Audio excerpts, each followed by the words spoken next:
The movie starts with a girl who is watching a car that has crashed nearby. She goes closer and looks inside to find a woman who is dead.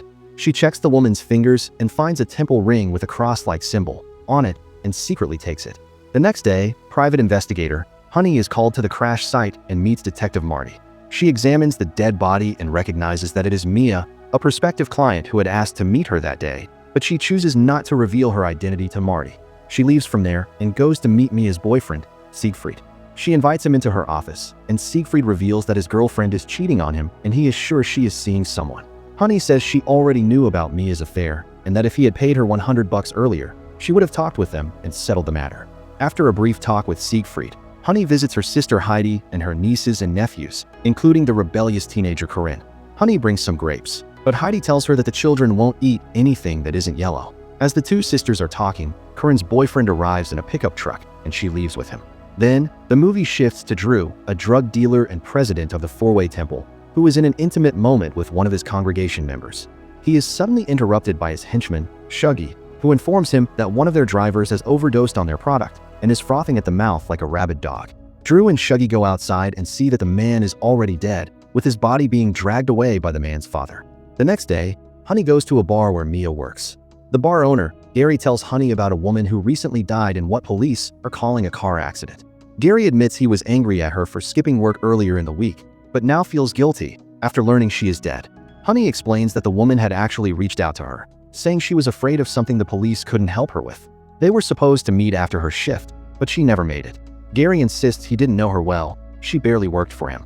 Honey, however, believes the woman's death wasn't just an accident, and that whatever she was afraid of might have been the real reason she's gone. Drew meets with his drug trafficking liaison, Cher, the same girl we saw at the start of the movie removing a temple ring from Mia's body before the police arrived. She gives Drew the ring she stole and warns him that Mia's death will bring unwanted attention to their operation. Drew dismisses her concerns, insisting he wasn't involved.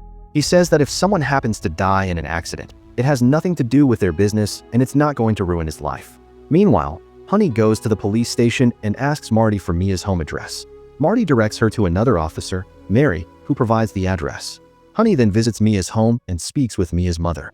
She asks if Mia ever mentioned why she called her before her death, but the mother says she has no idea. While searching Mia's room, Honey finds a shirt under the bed. Mia's mother explains that the shirt is from her church and that Mia used to be a member, though she doesn't know which church it belongs to. The movie then shifts to a hotel where a man is sitting when one of Drew's dealers, Hector, arrives with his drug order. When Hector asks for payment, the man suggests they step outside to discuss. Outside, the man explains that he is on a date and will pay next time, but Hector refuses. The argument turns into a fight, and Hector punches him before running to his car. He then reverses and runs the man over, killing him instantly. A hotel bartender witnesses the incident and calls the police. Meanwhile, Shuggy visits Drew and tells him what Hector did to their client. Knowing the police are after Hector, Drew orders Shuggy to kill him and erase their crime. Hector is at home with his grandmother. After stepping outside to collect his dry clothes, he returns to find that Shuggy has brutally killed his mother. Devastated, he begins to cry, but suddenly Shuggy appears from behind and tries to stab him. Hector manages to evade the attack and slams Shuggy's head repeatedly into a wooden drawer. He then drives a spoon into Shuggy's chin and stabs him in the chest. However, Shuggy manages to shoot Hector in the stomach.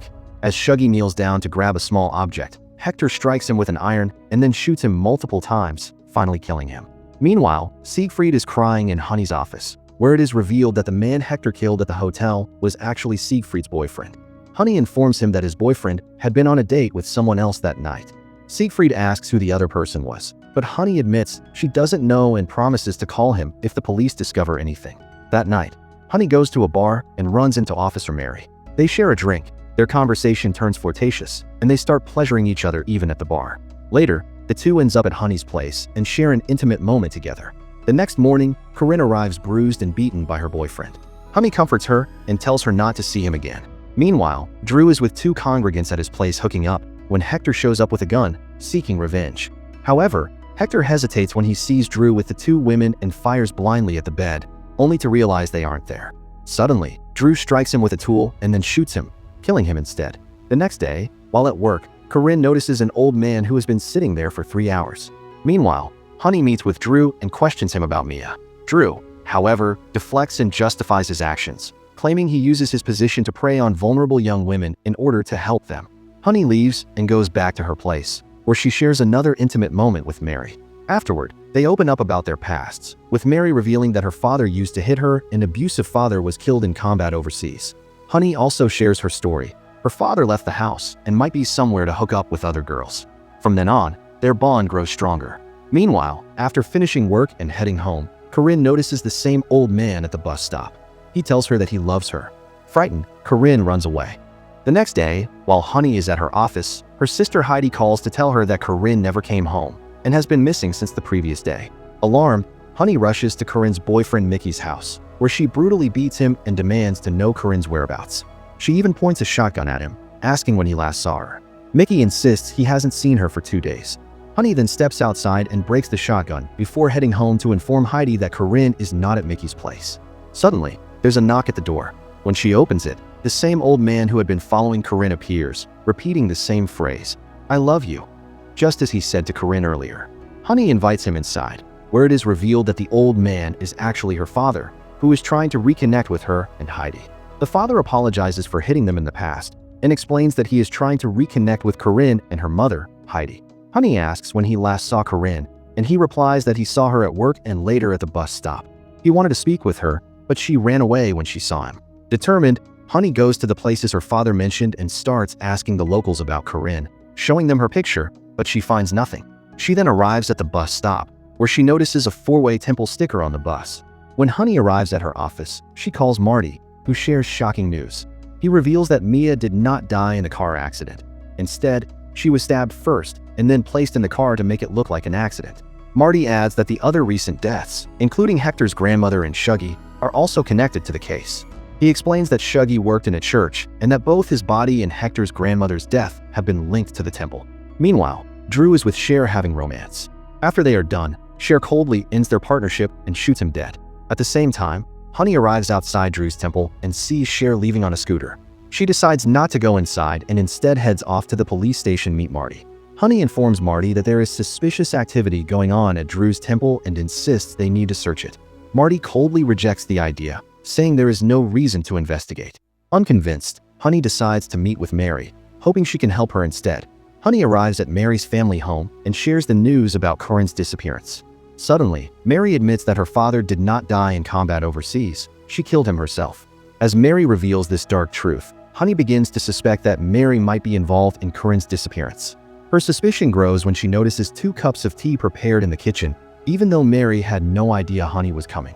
While Honey is examining the cups, Mary suddenly attacks her. Mary tells Honey that Mia, the church girl, was just another victim, no different from her niece. In her eyes, the church was never about faith, only abuse. Mary claims that Mia wanted the beating and allowed it to happen. At that moment, Honey realizes Mary isn't protecting anyone. She is the one responsible.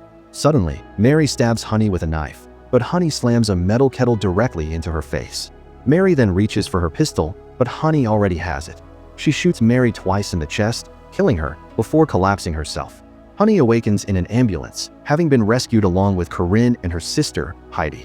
Later, at the police station, Marty informs her that Mary was found to be responsible for the unsolved murders of 2 hookers and for staging Mia's death to look like a traffic accident. After this, Honey drives through town and stops at a traffic light, where she spots Cher. They exchange a smile, and the movie ends there. Thanks for watching. Like and subscribe for more interesting movie recaps.